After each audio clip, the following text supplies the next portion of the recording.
Welcome to the Raw Spotlight podcast, where we feature inspiring leaders in the B2B space and share their unique stories. Let's get started with the show. Hello, I'm Victor Huynh, your host for the Raw Spotlight podcast, where we feature leaders from the B2B businesses, niche markets, large-scale brands, local businesses, and public sector entities to share their innovative strategies and inspiring success stories. And today's episode is brought to you by Ready Artwork, where we deliver uniquely tailored B2B digital marketing services to facilitate the long-term growth of your business. At Ready Artwork, we combine data-driven insights with innovative designs to help businesses thrive in the digital age. From SEO to digital advertising to web development and email marketing, we have experts that help companies uncover growth in unexplored and extraordinary ways. To learn more, visit readyartwork.com. Let Ready Artwork discover your full potential. Today's guest is Andrew. Andrew began his career in 2000 in San Francisco, California as a financial planner for one of the largest independent wealth management firms in the country. After relocating to Los Angeles, Andrew enjoyed a successful career with Fidelity Investments and TD Ameritrade, holding senior level positions with both firms. In 2014, in search of a better work-life balance, Andrew launched his independent financial firm based in Diamond Bar. He continues to focus on working with business owners and mission-driven entrepreneurs who are committed to making a difference. After the birth of his daughter, Andrew decided to run for public office in 2018 so he can continue to give back to his community. He was successfully elected to the Diamond Bar City Council in 2018, re-elected in 2022, served as mayor in 2023. He is currently serving as council member for the city of Diamond Bar. Throughout his career, Andrew has always focused on giving back to the community. He previously served on a number of nonprofit boards, including the USC Pacific Asian Museum, Financial Planning Association of San Gabriel Valley, UCI Alumni Association, Hathaway Sycamore's Child and Family Services, and Diamond Bar Youth Kiwanis Club. In his current capacity as an elected council member, he also serves on the Los Angeles County Assessors Advisory Board, Los Angeles County Small Business Commission, San Gabriel Valley Council of Governments, and many others. Wow, quite a lot on your plate. And before we start, Andrew, can you give us a brief introduction of what your company does? Yes, first of all, thank you, Victor, for the opportunity to come on your podcast. I've admired your work for many, many years. So it's such an honor to be here and talk about kind of my own journey and see, hopefully, to help inspire a few others to follow this path. So my firm, Wealthify Partners, that is my day job. So we primarily focus on providing the 401k plan, retirement plan, the design, implementation, and monitoring of retirement plans, mostly for small to mid-sized businesses with, I'd say, up to about 40, 50 employees. So that's where our niche is. We focus a lot on working with business owners, succession planning, estate planning, and tax planning, along with the 401k plans. So that's primarily what we do. Awesome. So we're just going to jump right into the questions today. Number one, journey to public service and entrepreneurship. Can you share your journey from starting as a corporate financial planner to becoming a business owner and a city council member? What inspired you to pursue both public service and entrepreneurship? Yeah, so this really goes back quite a bit. So my journey in financial planning really started when I was in college. Like most people, I didn't know what I wanted to do in high school. That wasn't a thing in my head. I just didn't think about my career path. I still remember having an internship when I was a junior in college at UC Irvine at a financial planning firm. I'll be honest, at first I was just mesmerized by the stockbrokers, the fancy suits and fancy cars. I say, hey, you know what? This looks like a good line of work to get in. So that's really what piqued my interest back then. And obviously, as I learn more about the business, as I work more and more with clients, I also recognize that the work that we do really help people with their financial lives and in broader terms with their entire life, right? Because most of us have, support our kids, pay a mortgage and pay our bills. So financial planning really ties into everything else. So after I graduated from college, from UC Irvine back in 2000, I found a job up in San Francisco, as you mentioned earlier, for one of the largest independent financial planning firms in the country. At the time, I believe they managed about $3 billion, but now Wow. I believe it's upwards, I don't know, almost 30 billion. It's one of the largest firms in the US. And that's really, I cut my teeth learning about financial planning. That's where I got my certified financial planner license because I want to kind of up my game in a sense, to really kind of get into the tax planning, estate planning, retirement planning, all of that. So I was working full time during the day and taking classes at nighttime just to finish my license. And a couple years after that, I missed my family because I'm from down here originally. So I moved back to the LA area and found a job with Fidelity Investments in Pasadena at the time. So I was one of the guys that work at the branch. When people walk in, say, "Here's the check. I just retired. What do I do with it?" So we sit them down, go through a full financial plan, and make some recommendations. So that was my job for a couple of years. I really enjoyed it. And then I transitioned from that job into TD Ameritrade, which essentially did the same thing, but TD Ameritrade had a slightly more focus on trading at the time. And that, I was really into, stock trading and all that at the time. So I found another job with TD Ameritrade. So yeah, I did well at both companies and had a really good career. But but when you work for a firm, as you know, being a business owner yourself, when you work for somebody, you're essentially helping them build their dreams, right? Right. And you do that on their schedule.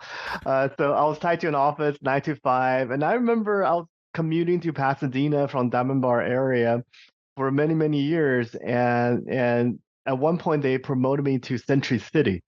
So I was commuting from Diamond Bar to Century City, and I did that for Wow. a few years until it got to a point where I said, I can't do this anymore. So, and especially after my daughter was born back in 2017, then I recognized that, you know what, this is not going to work long term. I can't be in the car 3, 4 hours a day just to get to work and come back home to my family. So that's when I made a decision to kind of launch my own firm. And I said, you know what, I'm not gonna commute again, so I'll base that in Diamond Bar. So my commute's 8 minutes each way. So Nice. it's been a real blessing to be able to have my own company, set my own schedule, and work with the clients that I want to work with. And that's just been such a blessing. And also being able to balance that with my family life. I'm able to drop my daughter off at school every day. I'm able to pick her up from school when I need to, and I'm able to go to her school, attend events, even volunteer. These are things that, as a 9 to 5er, that you're a lot of times just not able to do. And you have family, I got family, and you recognize that they just grow up so fast, right? If you miss a couple years, before you know, they're off to college, and you'll never see them again, right? Yeah. So, so, and interestingly, when I started my own business, that's about the same time my wife, who's an attorney, also started her own business. So she was kind of in the same path as she worked for a firm in downtown LA. That it's a large law firm that expected a lot from their associates. So she was working very long hours, just like I was, and it just got to a point where said, something had to give. Right, all of us only got 24 hours a day. If you're spending 3, 4 hours a day on the road and 8, 9 hours, 10 hours a day in the office, you don't have that much time left with your family, right? So that's when we made a decision that we're both gonna go independent and open our own firm. So I opened my own firm, and she opened her own law firm. We Wow. decided who needs a steady paycheck, right? And who needs health insurance? Not us, right? So that's kind of, that's one of the first challenge that we had. And luckily, our business have done well. So when 2018 came, I said, hey, you know what? I can probably extend that life to serve the community. Now that I have a little bit more flexibility in my office, a little bit more established, my firm is more stable. Now I have more time to give back to the community where I'm raising my kids, right? Yeah. So in 2018, that's when I made a decision to run for office, and it wasn't easy. It's not like there was an open seat, I just walked right into it, right? It wasn't that easy. I actually ran against 3 incumbents at the time, 3 really long-term entrenched incumbents in 2018. And everyone thought I was nuts. They said, why don't you wait till one of them retire or one of them are not running? Then there's open seats, a little easier. But I say, time's not going to wait for me. So in 2018, I made a decision to run for office. And luckily, my message at the time resonated with the residents of Diamond Bar, and I was elected. And I ran for re-election again in 2022. And as you mentioned, served as mayor last year, and now I'm a council member. Because in Diamond Bar, the 5 council members rotate to be the mayor. So now I got way to all for the other 4 council members all serve as mayor one time before I become mayor again. But it's honestly Nice. been a great honor in my life to serve my city, my community, and also my professional community. So that's kind of my long journey since 2000. My gosh, it's been 24 years. A lot has happened. Wow. Wow. Yeah. Congratulations, on all Oh, the thank you. achievements. Yeah. Thank you. Okay, we're going to move to number 2 for balancing roles, right? How do you balance your responsibility as a managing partner of a financial advisory firm with your duties as a city council member and former mayor? Yeah, so it's a lot. I'm not gonna lie, it's a lot. If you look at, and my wife and I used to joke about this, we have a shared Google Calendar, and we book out when we have an appointment, we throw it on there. When our kids have stuff, we throw it on there. When we have birthday parties for the kids, or when we have our own events to attend, we throw it. So our calendar is it's it's like the periodic table, right? All different colors. So it is a lot. I'll admit it's a lot to balance all the different roles I have, all the different hats that I wear. But ultimately, I think the most important thing is to understand and remind yourself why you do the stuff you do, right? Why am I doing all this? I'm not doing it just because I got nothing better to do, right? Everyone, everyone only has 24 hours a day, and none of us know how long we're gonna live. So Yeah. you have to truly maximize your time and do the things I feel are the most impactful. So with Yeah. that said, our priority in terms of balancing our different lives, it's always family. So no matter what, my wife and I agree, family comes first. I'm never gonna ditch my daughter's birthday or my son's graduation or their parent teacher conference to attend a meeting. I'm just not gonna do that, right? Yeah. So Yeah. if I have to lose a client, I'll lose a client. If I have to skip a meeting skip a council meeting, I'll skip a council meeting. But the reason I do that, it's not to be flippant, right? It's really to keep myself grounded so I can do the work that I do. Right. If you're constantly all over the place saying, well, should I do this? Should I do that? Then at some point you lose your focus. Right. Right. You always got to center yourself by realizing what's the foundation. Why am I doing all of this? I have a company so I can make money and pay bills, but why? Right? So I can give my kids a lifestyle that I think they deserve. I'm on the city council, but why? 'Cause I want to serve my community. So ultimately, that my family can all benefit from the work that we do because we all live here, Right. right? So even though we do wear a lot of hats, but I think ultimately the most important thing is reminding yourself why you do the things you do, and have a grounding force to say, hey, you know what? When things get out of whack, or I have 18 competing events that day, what's the most important thing? Right. So Right. so to me, yeah, balancing is very important. That's how you stay sane with the schedule that we have. You really have to remind yourself all the time, like why we do the stuff we do. Right. Right. That's So we have, I mean, for us, our obligation first and foremost to our family, to my wife and my kids, right? That's my utmost obligation. And then after that, it's my business because that's how I pay bills to support a lifestyle. And then after that, it's my city because I signed up for this, right? I right. no one made me do it. Right. I wanted to run for office because I want to Right. serve my community. And Right. then once I serve my community, then other things for my own, gratification, I play golf or do this and that. So to me, there's kind of a pyramid of priority. So you start with your family, then you kind of go down list. So that's Yeah. really how we try to stay grounded and try to stay balanced. That's awesome. And I only see a little sliver of it, like on Facebook. Like everyone tags you in the Diamond Bar, in the Yeah. Diamond Bar group, and just how fast and how I can see the people respect you, where they always are tagging you, and just how fast you're engaging with them. And that's just one little piece. So it's really impressive that there's so many top priorities on top of that. Well, thank you. Thank Very you. impressive. Yeah. All right. So we're going to lead into leadership in business versus public service because we talked about business and public service, right? So how does your leadership style differ from running a business and serving in local government? Are there similarities or key lessons that you've applied to both? Yeah, no, definitely. That's a great question because it's fundamentally different, right? So when you run a business, you tell employees what to do, right? So Right. you pay their salary. There's a project comes in, you divide up the work. You say you do this, you do this, you do this, you do this, right? So as a boss or as a manager, as a managing partner, it's easy to delegate that out to people. Okay, but when you're a public servant, you kind of have to take that hat off. It's the other way. Like people will tell you what to do. Very interesting. And Yeah. for some people, it might be difficult to kind of make that mental switch saying, okay, I'm going from a boss mode to a servant mode. One thing that I've realized a lot of people who are maybe new to public service don't quite understand that as a public servant, your role is literally to serve the public, right? You don't get to walk down the street and say, "I'm the mayor, you do this," right?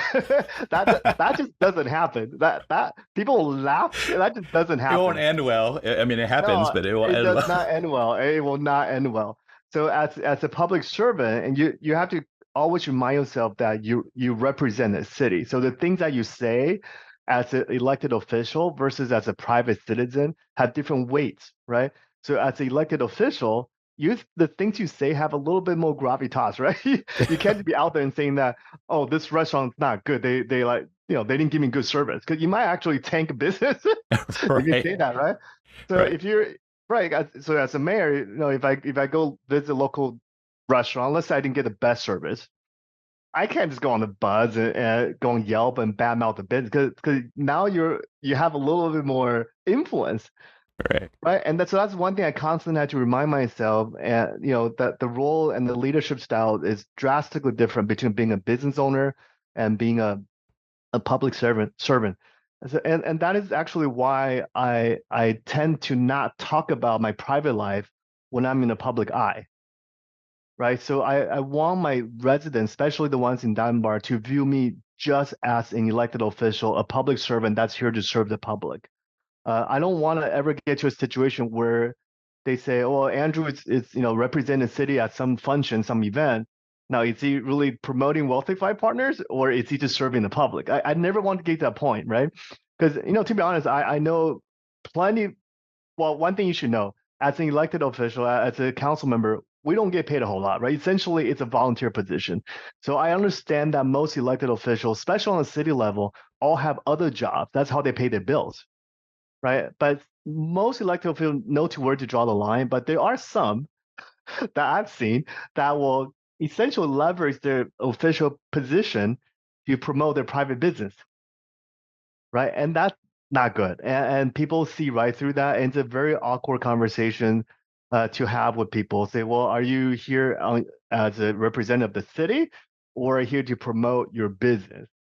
So that's why most people, when I talk to them nowadays, they're surprised that I have another job. Yeah. What do you mean you don't make millions being a council member? You know, you gotta be kidding, right? Yeah. No, Yeah. we get paid a very small stipend just to attend meetings, and we get some sort of car and phone allowance to handle city business. But other than that, there's no salary. It's certainly not enough to raise a family of four, right? And pay a Right. mortgage and car payment and all that. So yeah, so that's why I think being a business owner and being an elected official, it's a really, it's almost, you'll feel almost a little bipolar sometimes. And for me, I just found it much easier if I just take out one hat and keep the other one on, right? So that's why on the business side now I have partner, my partner Henry typically will handle the day-to-day stuff, right? And when there's a new referral, new prospect, Henry's the one that sits down and meets with the client. Man, they know who I am. They know that I'm managing partner of the firm, but I don't want to be the face of the firm anymore, and definitely not in Diamond Bar. Yeah. Yeah. It kind of reminds me of that Spider-Man quote, right?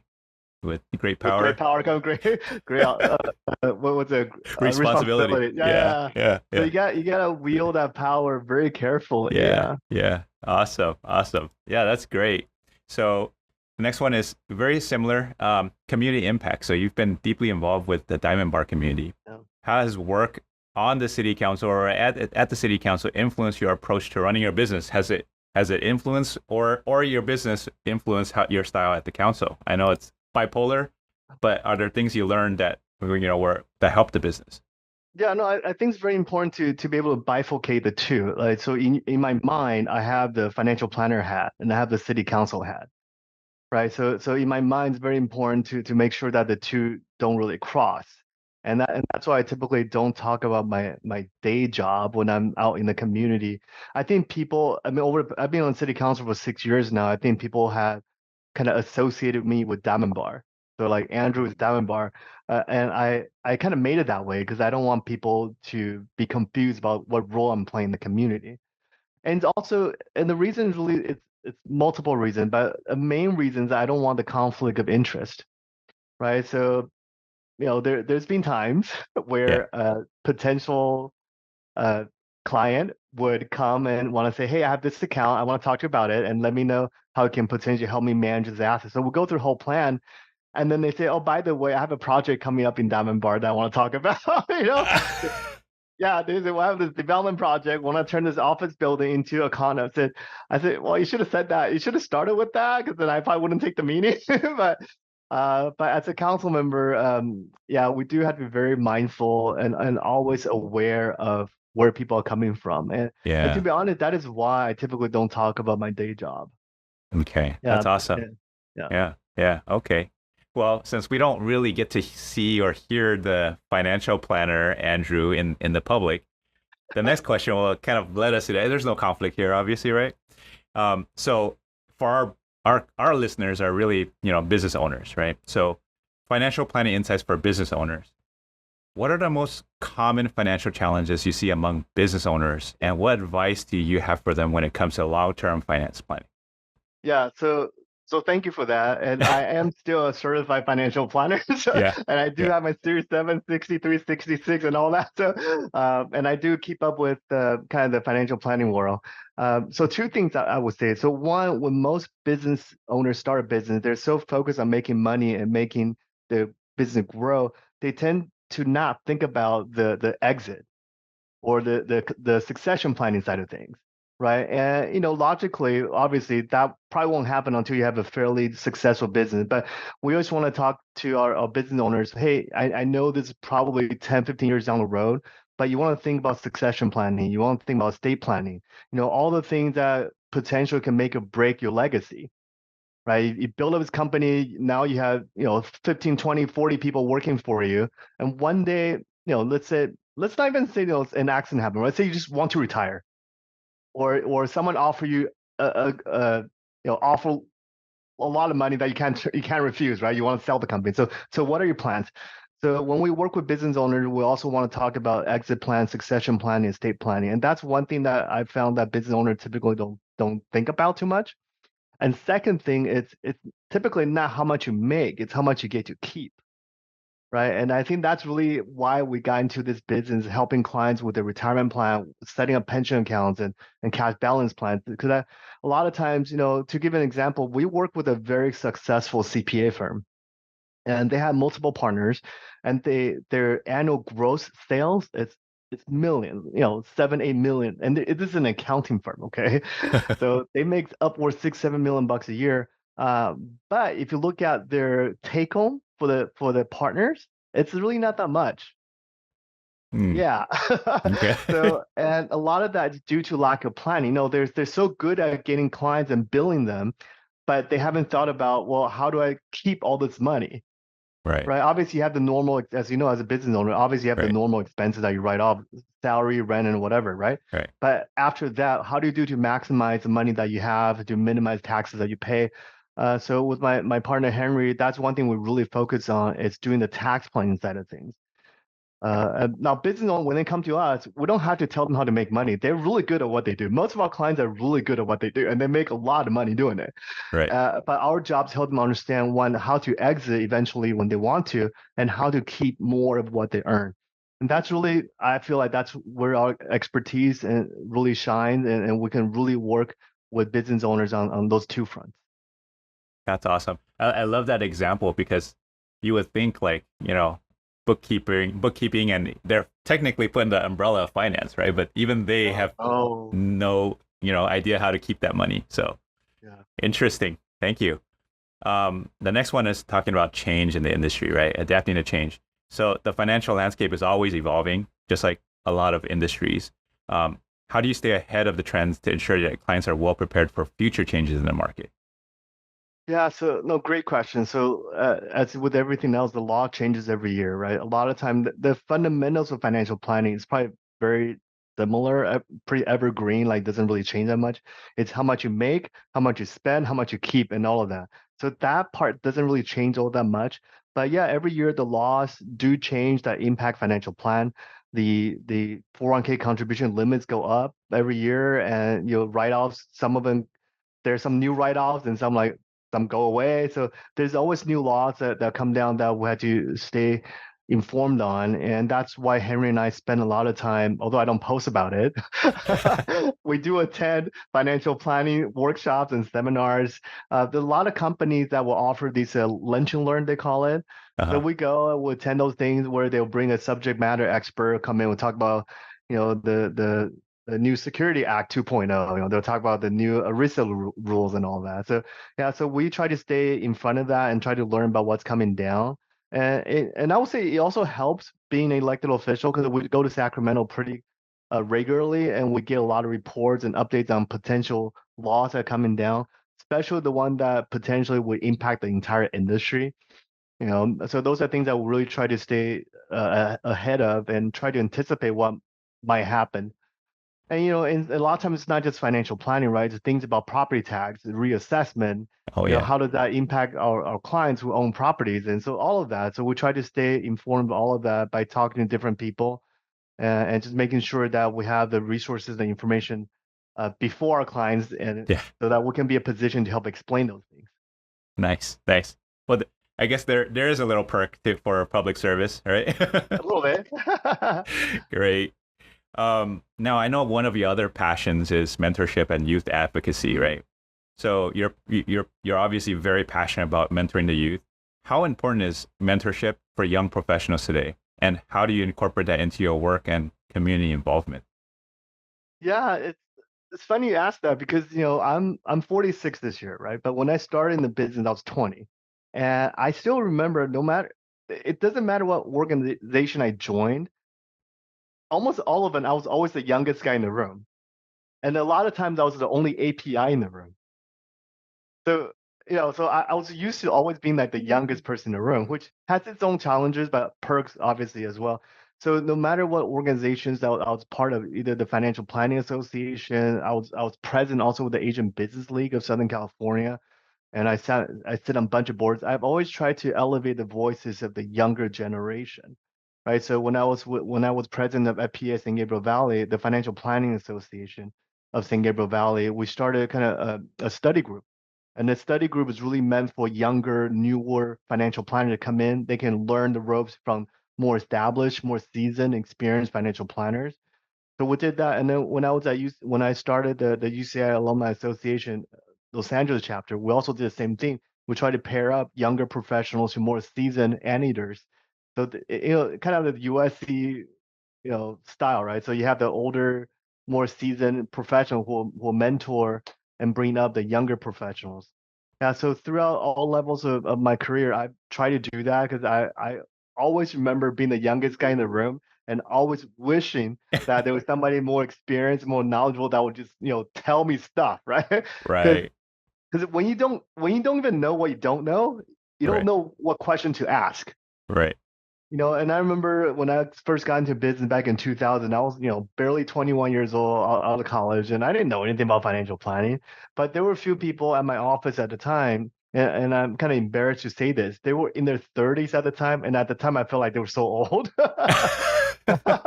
But now thinking my way, I'm 46 this year. I must be qualified to some of these people. But Yeah. luckily, some of them spent the time and took the time to mentor me back then, and Yeah. I always want to give back. So that's why we've done that. And when I was elected, I want to do the same thing. I want to make sure that today's youth are engaged civically with the local government. Because one of the passion I have is that I want to make sure that the voices of the communities are heard and everyone has direct access to the people that are supposed to represent them. You know, and I feel that maybe that's been lost over time somehow, and people just become comfortable with with local government. They just don't feel the need to get involved, or they might just feel very disenfranchised, right? They feel very discouraged. They feel like the things they say have no impact. Right. And you keep doing that. After a while, people stop speaking up because they feel like no matter what I say, nothing's going to get done. Yeah. Right. So one of the things when I ran for the first time back in 2018, I really want to focus on making sure that everyone has a voice.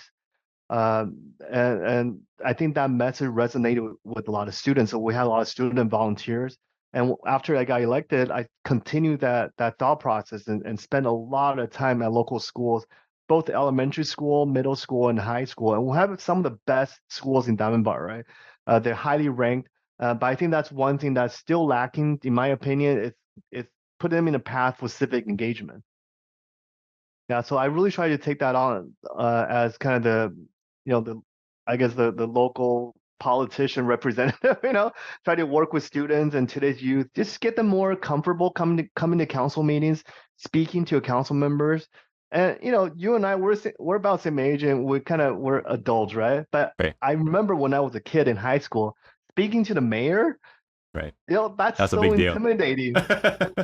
Literally shaking your pants, right? It's so Right. intimidating. And I really tried to kind of show them that, hey, no, the mayor, council member, they're just people like you and I. Right. You can call them, email them when you need things. They're just like people, right? There's no reason to be so intimidated. And when you have an idea, when you have a concern, speak up, right? By all means, speak up. And I still remember telling a group of students, I said, if you want to be heard, you have to speak up. If you want to be seen, you have to stand up. And Yeah. if you want to be represented, you have to show up. Right. And That's I awesome. told this group of students that I said, hey, you can't just sit at home and complain about the world around you. You got to do something about it. Maybe not today, maybe not tomorrow, but start learning about the local government process, how laws are made, how city ordinances are made, and what office you can run for at some point potentially. But just start learning and get involved. So I spend a lot of time doing that locally, and I feel like that's working. I feel like we're seeing a lot more engagement. I'm starting to see students coming to visit City Hall more. Yeah, and that's something that I'm very proud of. That I've been working on that for the past 6 years, and hopefully that will continue long after I'm out of the office. Awesome. That resonated with me because I had the same experience growing up. I was usually the youngest one in the room. I was usually the only API in the room. Not everyone knows, but I'm a past president of the Monrovia Chamber of Commerce.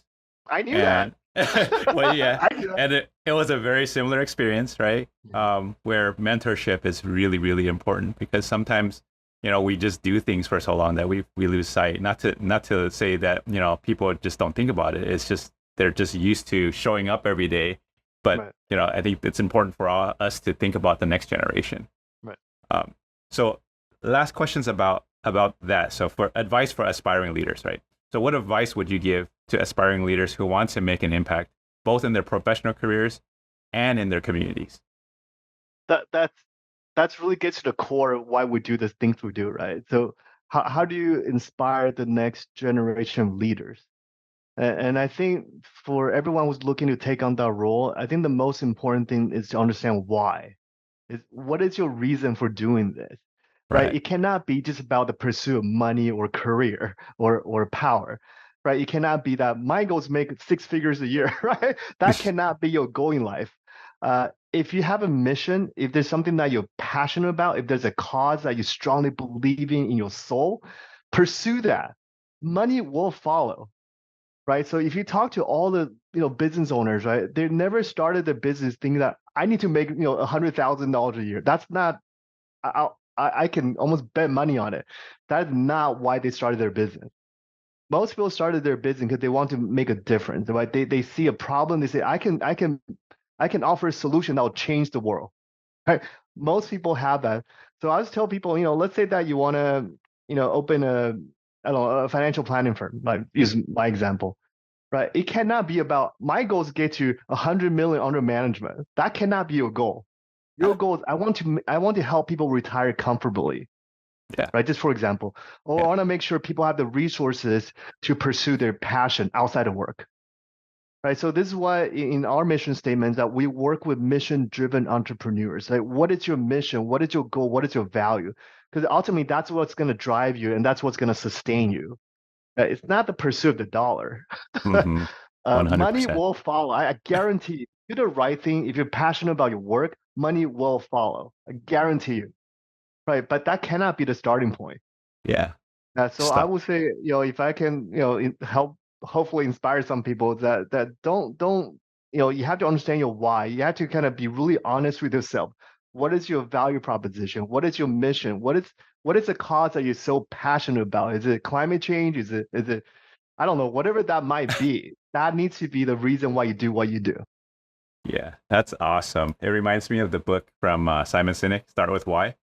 Yeah, yes, exactly. Right, yes. okay. Exactly. No, I've always thought, I always believed that, but that book like puts into words. Right. You always start with why. Why do I do the things we do? Yeah. That's great. Okay, so the finale. Okay, so I have one last question, but before I ask it, I want to make sure our audience knows where to find you, right? So your website is www.wealthifypartners.com. And here is how I'm going to frame the last question, right? So let's pretend we're at an awards banquet like Oscars or Emmys, right? And you're being awarded a Lifetime Achievement Award for everything you've done up to this point. So what we want to know is, who do you think, who are the colleagues, friends, mentors, peers, business partners, who you want to acknowledge?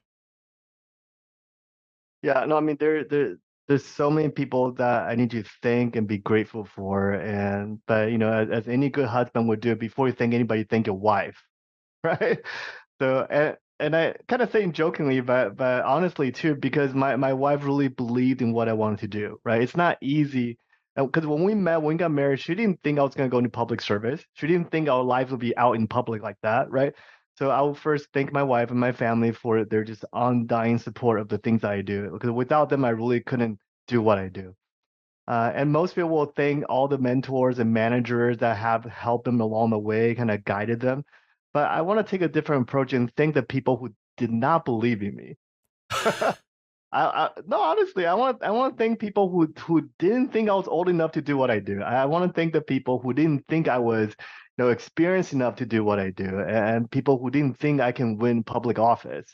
Because kind of in a way that really motivated me to say, you know what, I can do all this stuff. I can have a business. I can run for office. I can be a dad. I can be a husband. I can do all of this.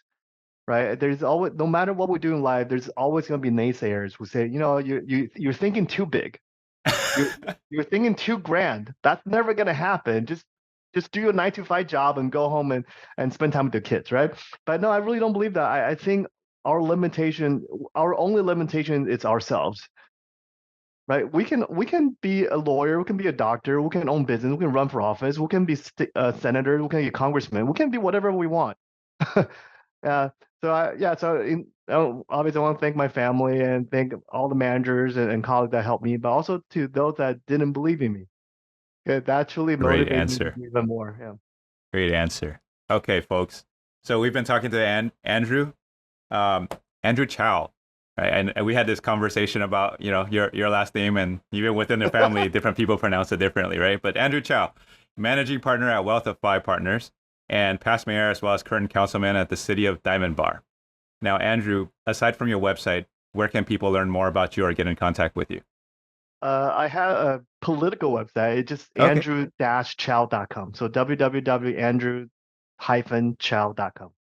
And that's CHOU. Right? Yeah. .com. Okay. And thank you so much. Thank you for and by the way, this is our first episode, so sweet. When it airs, I'll let you know for sure. Thank you. Thank you. Thanks for listening to the Raw Spotlight podcast. We'll see you again next time, and be sure to click subscribe to get future episodes.